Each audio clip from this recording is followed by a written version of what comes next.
ज्याने भगवंताला ओळखलं, ज्याने स्वामींना ओळखलं, निश्चितपणे सांगतो की मनुष्य जन्माचा जो उद्देश आहे, मनुष्य जन्माचा जो उद्देश आहे तो निश्चितपणे सफल होतोच, होय, निश्चितपणे होतो.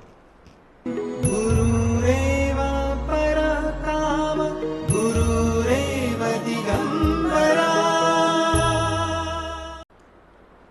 महादेवांचं जे स्वरूप आहे, शिवस्वरूप जे आहे, ते शिवस्वरूप सुद्धा असंच अगाध आहे, सर्वव्यापी आहे. श्री स्वामी समर्थ देव आपला निरंतर प्रवास करत असताना मानवी देह धारण करून मोहोळ गावामध्ये थांबले होते. मोहोळमध्ये स्वामींचा काही वर्षांचा निवास होता आणि मोहोळमध्ये स्वामी जंगलामध्ये निवास करून असायचे. मोहोळ गावामध्ये स्वामींचा बराचसा निवास हा जंगलामध्येच होता आणि त्या मोहोळ गावामध्ये एक मूर्तिकार होता, दगडाच्या मूर्त्या बनवायचा.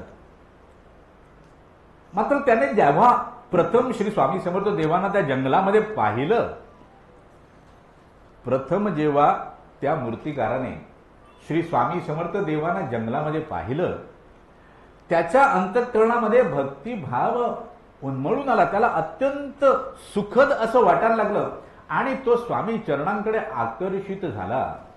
तो स्वामी चरणांकडे आकर्षित झाला आणि तो स्वामी चरणांवर नतमस्तक झाला आणि दररोज त्या दिवसापासून दररोज स्वामींचं दर्शन केल्याशिवाय काही अन्न ग्रहण करत नव्हता. आता आपण म्हणाल की अरे तो मूर्तिकार, त्याने एकदा स्वामींना पाहिलं, त्याच्या ठाई भक्तिभाव जागृत झाला, त्याने स्वामी चरणावर आपला माथा टेकवला आणि दररोज तो स्वामींचं दर्शन करू लागला आणि दर्शन झाल्याशिवाय अन्न ग्रहण करायचं नाही. असं का झालं बाबा? एक अत्यंत महत्वाची गोष्ट काय आहे, भगवंत माझ्या समोर उभा असतो, भगवंत माझ्या समोर उभा असतो, मात्र मी त्याला ओळखू शकत नाही. तो देह धारण करून जेव्हा माझ्या समोर उभा राहतो तेव्हा तर मी त्याला अजिबात ओळखत नाही. मी म्हणतो हा माझ्यासारखाच आहे आणि ह्याच्यात आणि माझ्यात काहीच फरक नाही. त्याचं बाह्य अंग तर माझ्यासारखंच आहे आणि अंतरंग जाणण्याची माझ्याकडे शक्ती नाही. त्यामुळे भगवंताला सुद्धा मी माझ्यासारखाच समजतो आणि मी त्याच्याशी अनेक वेळेला तसाच व्यवहार करतो. कधी कधी मी त्याच्याशी अरेरावी देखील करतो, कारण मी त्याला ओळखलेलं नाही. मात्र ज्याने भगवंताला ओळखलं, ज्याने स्वामींना ओळखलं, निश्चितपणे सांगतो की मनुष्य जन्माचा जो उद्देश आहे, मनुष्य जन्माचा जो उद्देश आहे तो निश्चितपणे सफल होतोच, होय, निश्चितपणे होतो. मात्र स्वामींना ओळखता आलं पाहिजे.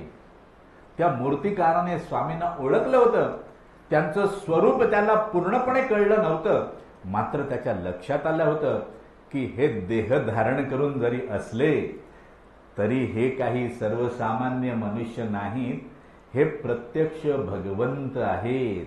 आणि म्हणून तो स्वामींचं दररोज दर्शन करतोय आणि दर्शन केल्यानंतरच अन्न ग्रहण करतोय, हा त्याचा निश्चय होता. आपणही तसा निश्चय करावा असं मी यत्किंचितही म्हणणार नाही. मात्र आपण श्री स्वामी समर्थ देवांच्या स्वरूपाला जाणण्याचा प्रयत्न करावा.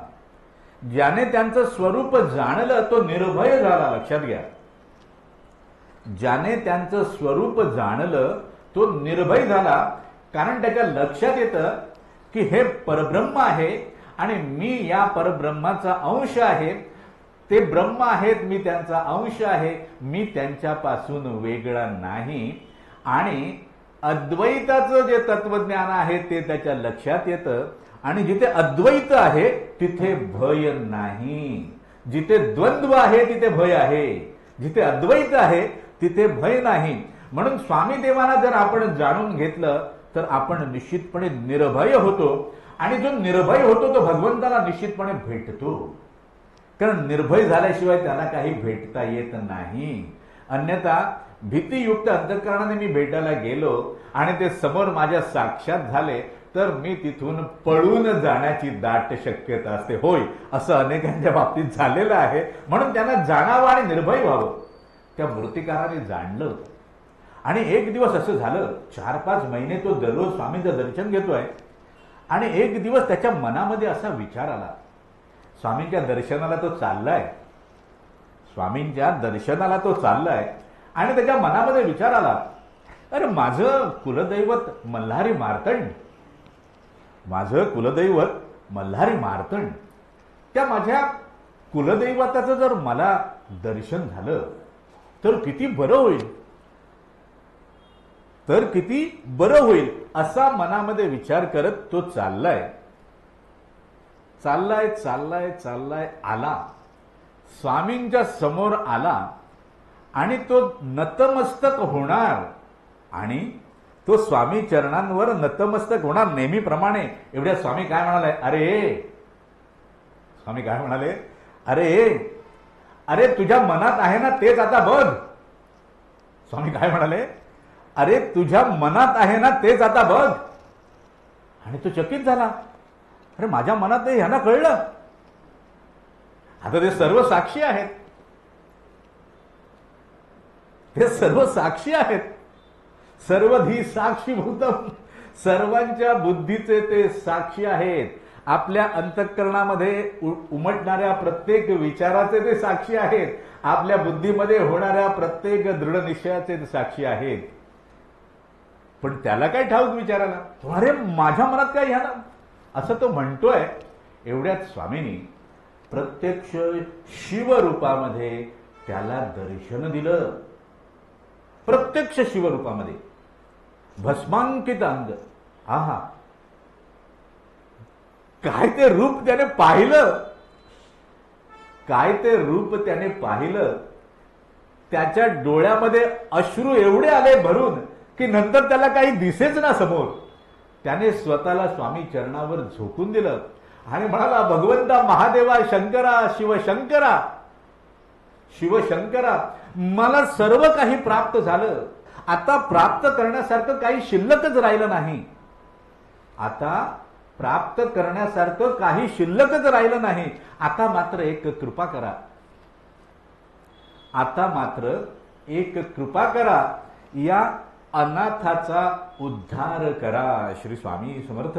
काय म्हणाला तो मूर्तिकार, या अनाथाचा उद्धार करा. एरवी इतर कुणी असतात त्याच्या ठिकाणी तर त्याने वेगळंच काहीतरी संसारातील सुखसौख्याची साधनं मागितली असती. त्याने म्हटलं, मला या अनाथाचा उद्धार करा.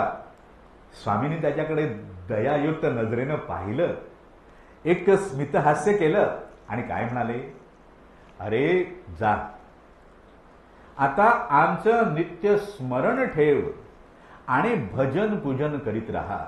काय म्हणाले स्वामी, आता आमचं नित्य स्मरण ठेव आणि भजन पूजन करीत राहा आणि प्रत्येक जीवाच्या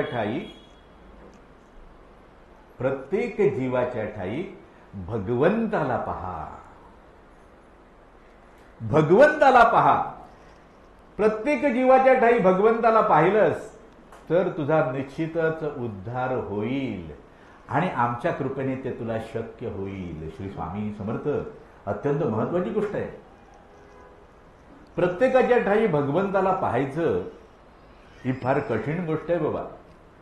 कारण प्रत्येकाच्या ठिकाणी देहाभिमान प्रचंड असतो. हा देहाभिमान जो आहे तोच उद्धाराच्या मार्गातील सगळ्यात मोठा अडसर आहे आणि त्यामुळे तो प्रत्येकाच्या ठाई भगवंताला पाहायला मला काही देत नाही. कारण मी भगवंताला पाहिलं तर निश्चितच नतमस्तक होणार. मी भगवंताला पाहिल्यानंतर काय भगवंता कसा आहेस तू असं नाही विचारणार. मी भगवंताला पाहिलं आणि त्याला जर ओळखलं तर निश्चितच मी नतमस्तक होणार. अरे बाप रे, भगवंत साक्षात झाला मला, पहिलं ते दर्शन घेऊया, चरणावर माथा टेकूया. मग प्रत्येकाच्या ठाई जर मी भगवंताला पाहिलं तर जो जो भेटेल त्याच्या चरणावर मी माथा टेकेन. मात्र मला जो भेटेल त्याच्या चरणावर माथा टेकण्यापासून परावृत्त कोण करत असेल तर तो माझा देहाभिमान. आणि हा देहाभिमान जोपर्यंत आहे, हा देहाभिमान जोपर्यंत आहे तोपर्यंत भगवंताला पाहण्याची जी जी साधनं आहेत अंतःकरणापासून सगळी, त्या सगळ्यांवर पडदा पडलेला असतो. म्हणजेच काय, तर भगवंत समोर असला तरी सुद्धा मला त्याला पाहता येत नाही. भगवंत साक्षात होतो म्हणजे काय होतं? भगवंत साक्षात होतो, भगवंत प्रगट होतो म्हणजे काय होतं? भगवंत इथेही आहे, आता तो सर्वत्र आहे, सर्वव्यापी आहे. स्वामी सर्वत्र आहेत, सर्वव्यापी आहेत, प्रत्येक कणाकणामध्ये ते भरलेले आहेत. मात्र ते जेव्हा मला साक्षात होतात तेव्हा माझं अंतःकरण जे आहे ते निर्मल झालेलं असतं आणि ते स्थिर झालेलं असतं. अंतःकरण जोपर्यंत निर्मल होत नाही आणि स्थिर होत नाही, भगवंत माझ्या समोर प्रगट होत नाही. म्हणजेच काय, तर भगवंत आहेच, मला तो दृश्य होत नाही. भगवंत प्रगट होतो म्हणजे काय होतो? भगवंत तिथेच आहे, तो सर्वत्र आहे, मला दृश्य होतो. मात्र त्यासाठी माझं जे अंतःकरण आहे ते निर्मल आणि स्थिर व्हायला लागतं. निर्मल आणि स्थिर. निर्मल आणि स्थिर झालं तर भगवंत तुम्ही जिथे जाल तिथे आहे. प्रत्येक जीवामध्ये तुम्हाला भगवंतच दिसणार. तुम्हाला त्या जीवाचा आकार उकार काहीही दिसणार नाही. प्रत्येकाच्या ठाई तुम्हाला भगवंत दिसेल आणि प्रत्येका ठाई तुम्ही त्याच्या चरणाशी लीन व्हायला जा. अरे भगवंत भेटला, मला भगवंत भेटला, मुक्ती आणखीन काय नाही असं स्वामींनी म्हटलंय. जिथे जिथे तुला भगवंत दिसतो तिथे तुला मुक्ती आहे, तू मुक्तच आहेस. मुळात तू मुक्तच आहेस. तुला मुक्त करण्याची आवश्यकता नाही, फक्त आवरण बाजूला करायचं आहे. श्री स्वामी समर्थ.